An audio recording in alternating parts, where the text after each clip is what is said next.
What's up, guys? Welcome to I Am Santiago Eats. I am Santiago, and today we're gonna make buffalo wings. Now today, I'm gonna brine my wings. Why brine, you may ask? Well, it keeps the wings juicy while frying, and it keeps them from getting dry and tough.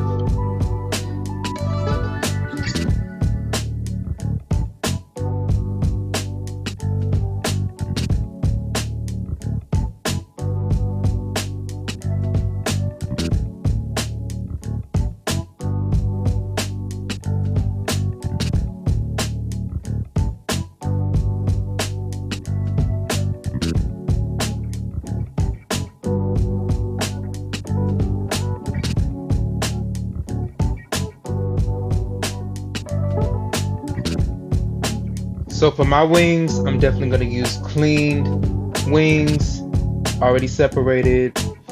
I'm going to use about 3/4 cup kosher salt,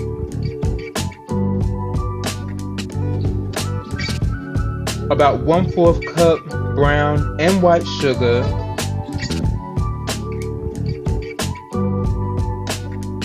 about a tablespoon of red pepper flakes,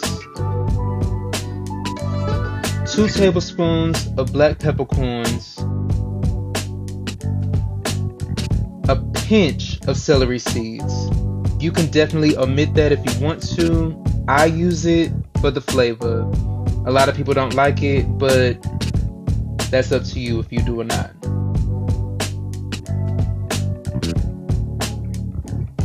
I got a bowl of ice just so I can cool things down a little bit after I get the hot water going.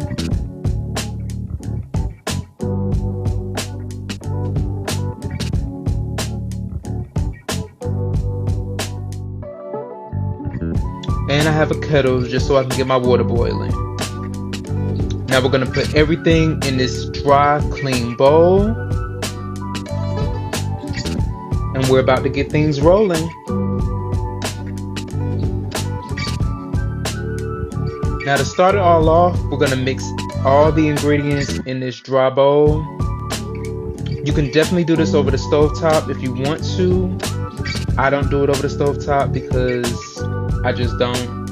You could do it in the microwave if you want to. Just be careful taking it in and out of the microwave because it's gonna be hot.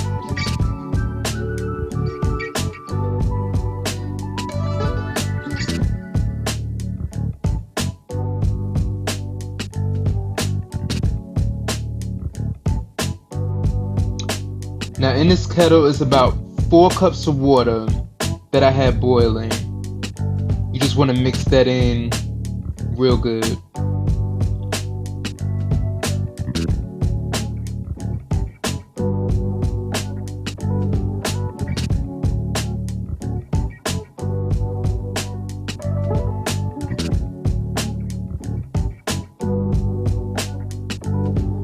Just be sure to let all of the salt and sugar crystals dissolve. You can also do different variations of this brine. One that I like for frying bigger pieces of chicken is adding 2 family-sized tea bags to the hot brine. You just let it steep for about 10 minutes, then pour it over the ice, let it cool down, and it makes the perfect sweet tea hot chicken. Try it out, you'll like it.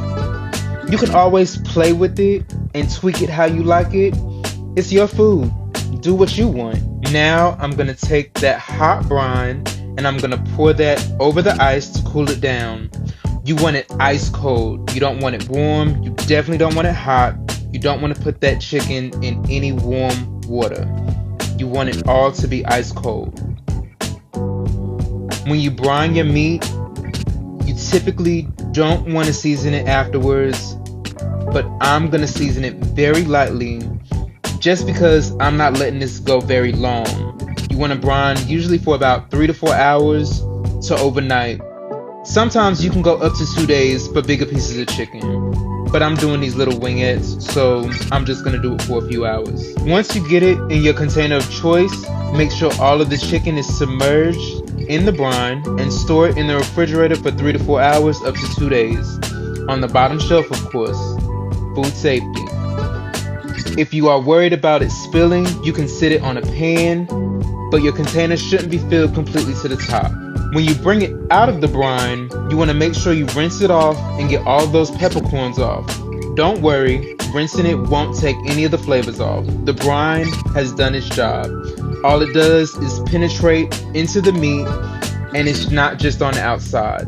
So what you see here, my chicken has been rinsed, and I've also seasoned it with about a teaspoon of Cajun seasoning, a teaspoon of garlic, and also a teaspoon of onion powder. I've also separated them evenly in between the two bowls because I'm going to bread half of it and I'm going to leave the other half plain. Now for the half that I'm going to bread, I have the flour, I put a little bit of Cajun seasoning, a little bit of garlic, and a little bit of onion powder in it. I didn't use a lot because I only want the breading to be a little seasoned, not much. I don't want it salty at all. Remember, the chicken is already seasoned, so you don't want the outside to be extra salty.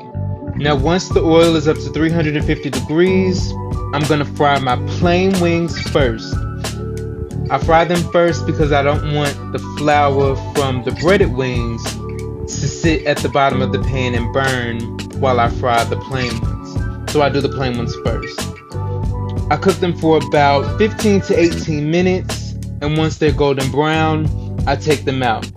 Now for the extra crispy girls, this is where if you want them fried hard, you keep them in the grease a little bit longer. But for me and my household, I'm gonna take them out when they're golden brown and juicy. Just like that. Now that these are done, I'm about to take these out and work on the breaded ones.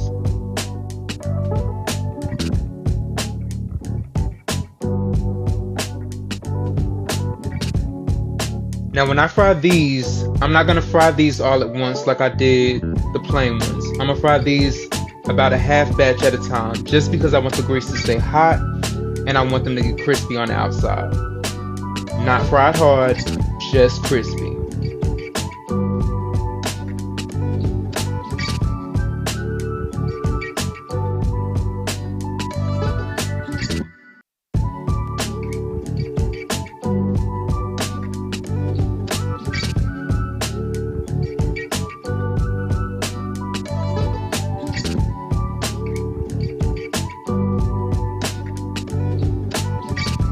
First batch is out.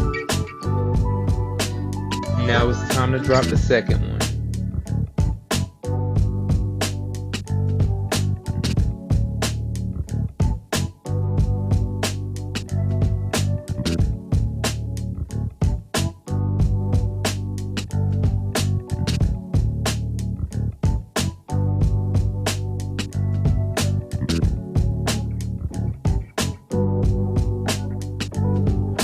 Now I started this thing off by saying that I'm doing buffalo wings. What's a good buffalo wing without a good sauce? I'm starting it off with some hot sauce. Use whatever one you like. I'm using this one.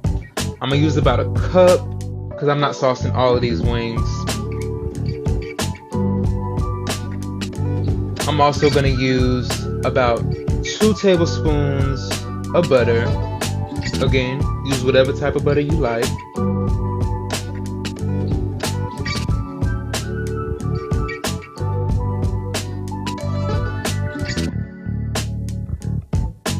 And I'm going to use about 3 teaspoons of honey.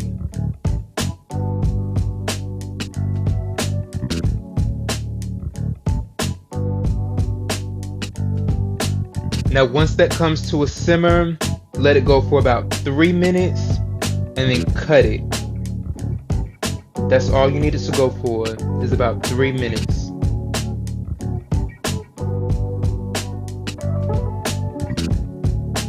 Now you're ready for the good part. Just sauce a few of those bad boys up, put them in a container, pour a little bit of the sauce on top, not too much, you don't want them drowning, and toss it around.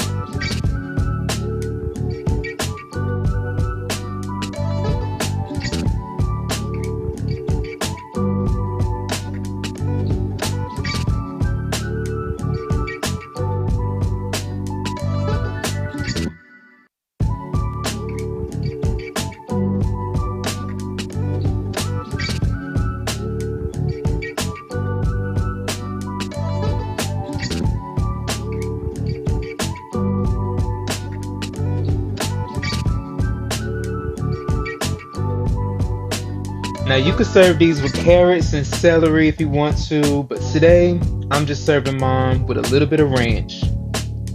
And there you have it, buffalo wings. I hope you all enjoyed today's tutorial. Be sure to like, comment, and subscribe. Also, let me know if there's anything specific you'd like to see me make.